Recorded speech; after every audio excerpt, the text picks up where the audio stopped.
안녕하세요. 물결TV 마음바꾼다. 오늘은 드디어 베르세르크 379화분이 연재가 진행이 되었습니다.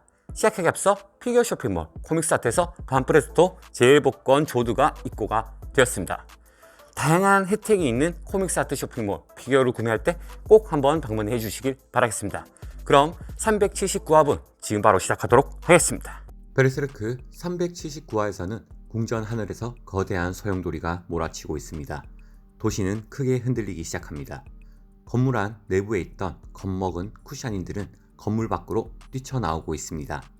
이시도르는 엄청난 인파가 쏟아지고 있는 것을 당황해하며 사람이 적은 반대쪽으로 파크와 뛰고 있습니다. 그러자 반대쪽 바닥에서는 마물들이 나타나기 시작합니다.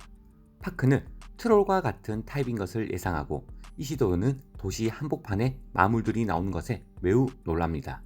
파크와 이시도르를 본 마물들은 주저없이 공격을 하게 되는데 누군가가 마물들을 한 번에 제압을 합니다. 그건 바로 과거 성철새 기사단 부단장이었던 아잔이 등장합니다. 굉장한 공격력에 이시도르와 파크는 놀랍니다. 그는 이시도르의 안부를 물어보며 서로 거칠게 인사를 합니다. 너무나 많은 마물들이 갑자기 나타나며 공격을 하려 하자 아잔은 이시도르를 다시 궁전 쪽으로 돌아가라고 외치며 이시도르를 아직 애송이로 보며 무사 수행길이라도 하는 것이냐며 약을 올립니다. 지켜보던 쿠샤니는 멍하니 지켜보고 있는 가운데 이시도르와 아잔은 함께 공격을 시작합니다. 한편 궁전 내부에서는 라크샤스가 마력으로 조종하는 코끼리들이 인간을 사정없이 공격을 하고 있습니다. 이성을 잃은 코끼리들을 조종하며 라크샤스의 위력에 시라트와 타파사, 다이바는 한 번에 날뛰기 시작한 요수는 손쓸 수 없다고 외칩니다. 시라트 뒤에는 왕족들이 겁에 질려 도망가지를 못하고 있습니다. 그러자 시라트는 다이바에게 본인의 생각을 도시의 모든 이에게 퍼뜨리라고 도움을 요청을 합니다. 그러자 다이바는 느닷없이 무슨 소리냐고 말은 하지만 곧바로 시라트의 말을 순응하며 요수를 시작합니다. 시라트는 영접을 하게 되며 모든 백성들에게 본인의 말을 전합니다. 시라트는 습격을 받고 있고 비치메라 불리는 자가 보낸 자객에 의한 기습임을 밝힙니다. 하지만 시라트의 민족은 전투민족 쿠샤닌이 검을 잡아라며 모든 이에게 용기를 줍니다. 그리고 동시에 마법을 외우고 있는 파르네제. 하늘이 밝아지며 하늘에서는 엄청난 빛의 공격이 쏟아집니다. 당황하는 라크샤스와 트롤들. 빛을 받은 트롤들이 그대로 먼지처럼 녹아버립니다. 말을 쫓는 파사의 마술을 쓰고 있고 타파사들은 재빨리 트롤들을 공격을 합니다. 하지만 모두는 공격할 수가 없기에 귀족들은 아직까지 속수무책으로 당하고 있던 찰나 세르피코의 바람의 정령 실패가 깃든 검으로 트롤들을 소멸시킵니다. 세르피코와 함께 있는 파르네즈를 알아보며 방에 먼지를 털러 올라왔다는 농담까지 합니다. 한편 시라트는 백성들에게 용기를 주며 백성들은 단체로 모여 트롤들을 공격하기 시작합니다. 트롤들과 쿠샤닌들의 싸움이 본격적으로 시작이 됩니다. 시라트에게 공격을 하는 트롤들의 공격을 가뿐히 받아내는 시라트. 라크샤스는 요술병으로 사용했던 코끼리들과 트롤들이 제대로 움직이지 않는다는 것을 깨닫게 됩니다. 알고 보니 다이바가 라크샤스의 요수들의 정신을 빼앗아 반대로 다이바가 조종을 하고 있었던 것입니다.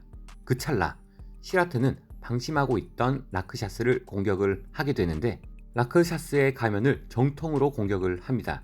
그리고 이어지는 연속 공격에 가면이 깨지지만 시라트는 라크샤스의 몸이 그림자라는 것을 인지합니다. 그대로 도망가는 라크샤스. 본연의 가면으로 다시 돌아오지만 뒤쫓아가는 시라트. 엄청난 스피드로 도망가는 라크샤스의 뒤를 바짝 쫓아가는데 어디론가 라크샤스가 가는데 그 방향은 가면 안 된다고 외치는 시라트. 일반 쿠시언병들은 라크샤스에게 속수무책으로 당하게 됩니다.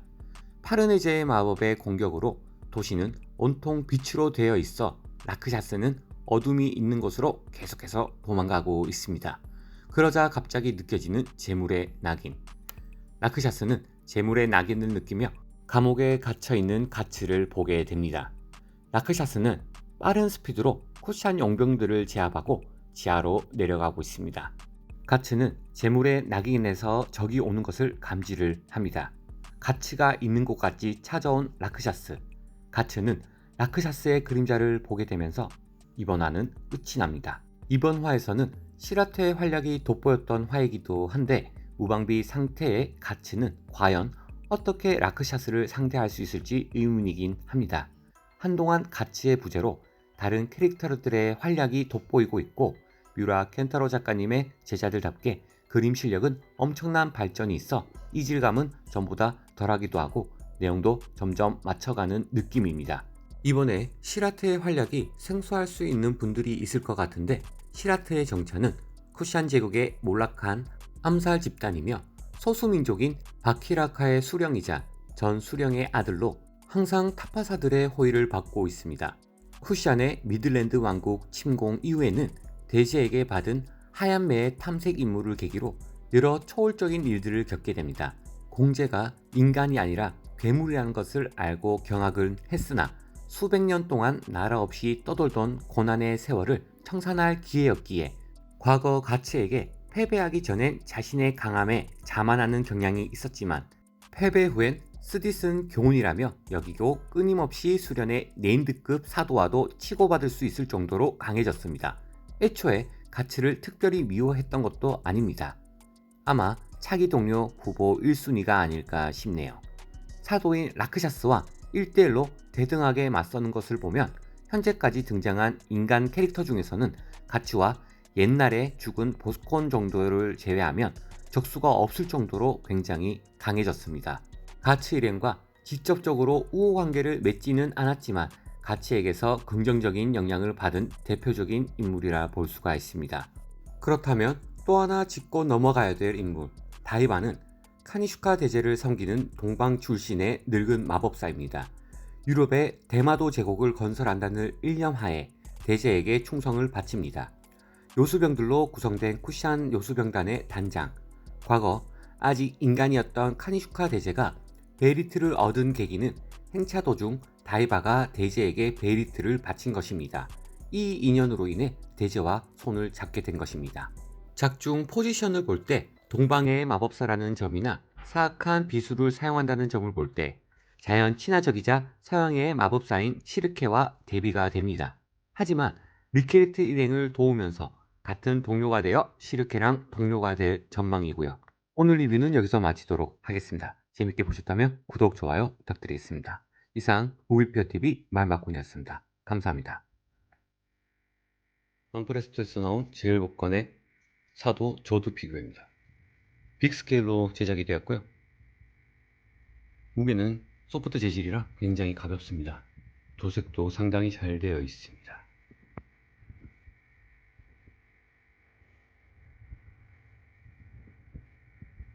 근육 표현이 정말 훌륭하네요.